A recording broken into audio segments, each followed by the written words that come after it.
তার নাম রাখবে তুমি শ্রীমতী। এই আমার আদেশ, এই আমার নির্দেশ। আমি এখন আনন্দ হলাম। আমার স্বামীকে তুমি রক্ষা করো বাবা। চলো বোন করলো না, ফিরে যাই আমরা অন্তপুরে।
সমুদ্রে ডুবে গেছে।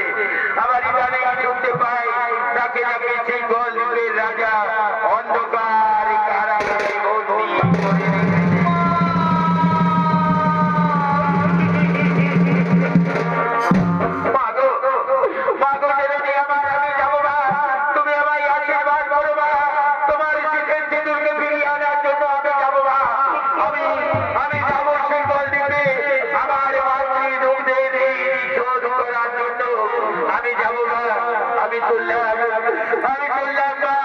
আমার পিতাকে ফিরিয়ে আনার জন্য।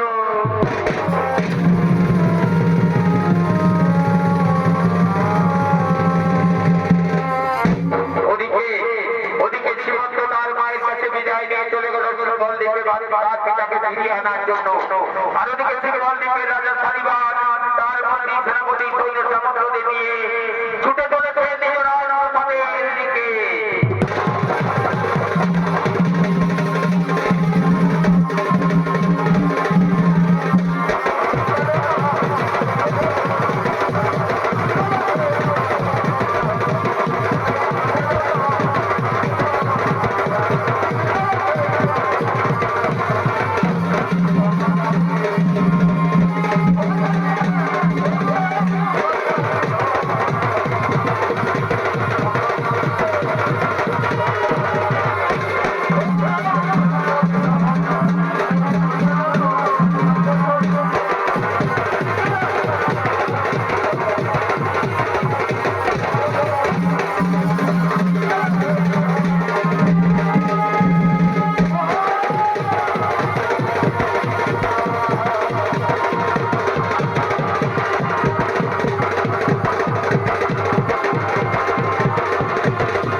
আমি বহু আশা বহু এসেছি, তোমরা আমায় যেতে দাও। আমি যাব মহারাজের কাছে। না, তোমাকে কিছুতেই আমরা ছেড়ে দেবো না। মহারাজ মহারাজ মহারাজ, এই যুবককে জোর করে আমাদের রাজস্থানে প্রবেশ করার চেষ্টা করেছে মহারাজ। এই যুবককে আমরা কোনোদিন দেখিনি মহারাজ, এই যুবককে আমরা কোনোদিন দেখিনি। বলো বলো যুবক, কিবা তোমার নাম, কোথায় তোমার নাম, কিবা তুই দ্বীপে তোমার আগমন। মহারাজ মহারাজের নাম মোর সীমন্ত ধাম তৈরি, বাণিজ্য করার লাগে সিংহল দ্বীপে আসছি আমি। কি বললে বাণিজ্য করতে এসেছে বাংলা থেকে তুমি এই সিংহল দ্বীপে? বলো বলো যুবক, সমুদ্রে আসার পথে তুমি কি কোনো আশ্চর্যের ঘটনা লক্ষ্য করেছো? হ্যাঁ মহারাজ, সমুদ্রে আসার পথে আমি কমলে কামিনী রূপ দর্শন করেছি মহারাজ।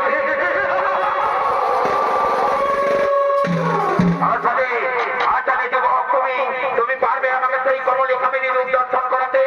চলুন মহারাজ, অবশ্যই দর্শন করাবো মহারাজ, অবশ্যই দর্শন করাবো।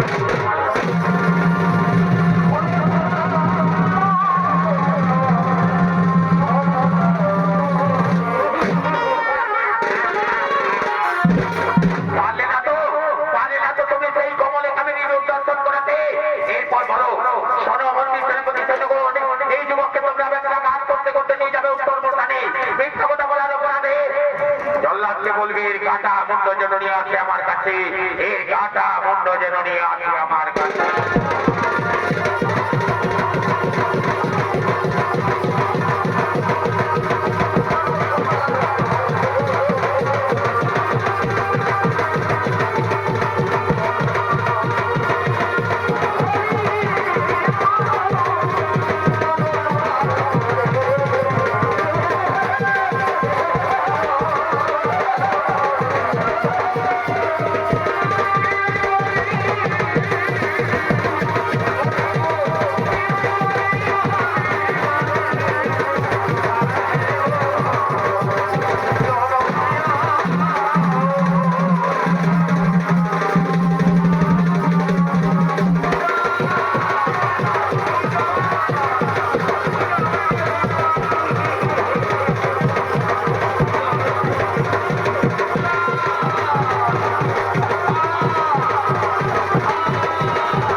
কিছুতেই আমরা তোমাকে জল দেবো না। যাও যাও সৈন্যগণ, অতি শীঘ্র জল্লাদ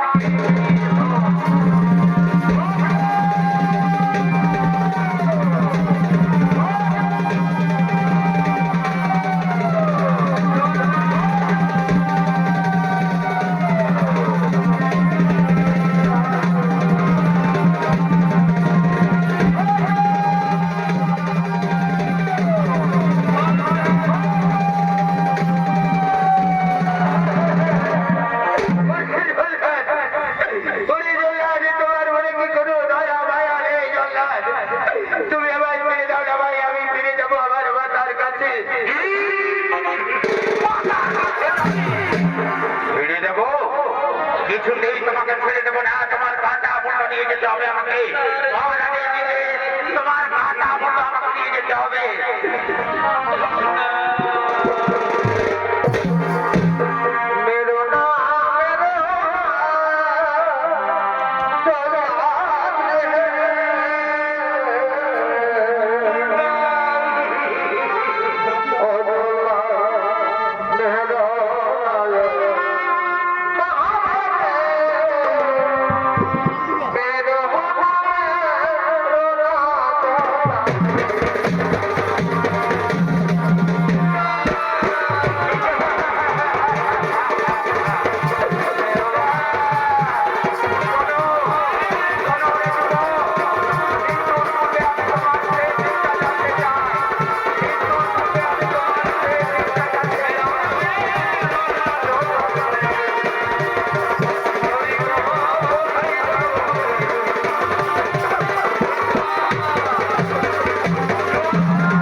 আমি পারবো না এই যুবককে হত্যা করতে। ওই যে গোড়া দিয়ে রয়েছে ওই বুড়ি কি যেন বিড়বিড় করে মন্ত্র উচ্চারণ করছে। যাও তোমরা অতি শীঘ্রই মহারাজকে ডেকে নিয়ে এসো, অতি শীঘ্রই মহারাজকে ডেকে নিয়ে এসো।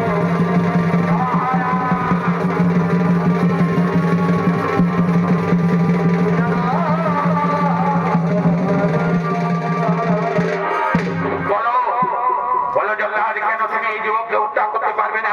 মহারাজ, ওই যে দাঁড়িয়ে রয়েছে ওই বুড়ি কি যেন বিড়বিড় করে মন্ত্র উচ্চারণ করছে। মহারাজ, আমার শরীরের শক্তি কেমন যেন দুর্বল হয়ে গেল। মহারাজ, পারবো না আমি হত্যা করতে। এই বুড়ি কে তুই? কিবা তোর পরিচয়? সত্যি করে বল, কিবা তোর পরিচয়? ওরে রাজা শালিবান, এই যুবককে তুই ছেড়ে দে। এই যুবক কোনো অন্যায় কোনো পাপ করেনি, একে তুই ছেড়ে দে। তুই যদি আমার আসল রূপ দেখতে চাস তাহলে একে তুই ছেড়ে দে। শোনো শোনো রে মন্ত্রী সেনাপতি সৈন্যগণ, তোমরা আমার অন্ধকার কারাগারের দ্বার উন্মোচন করে দাও। সেখান থেকে নিয়ে এসো এই যুবকের পিতাকে। আজ আমি পিতা পুত্রের মিলন করিয়ে দিয়ে এই বুড়ির আসল রূপ দেখতে চাই। এই বুড়ির আসল রূপ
কমলে কামিনী রূপ দর্শন করবো।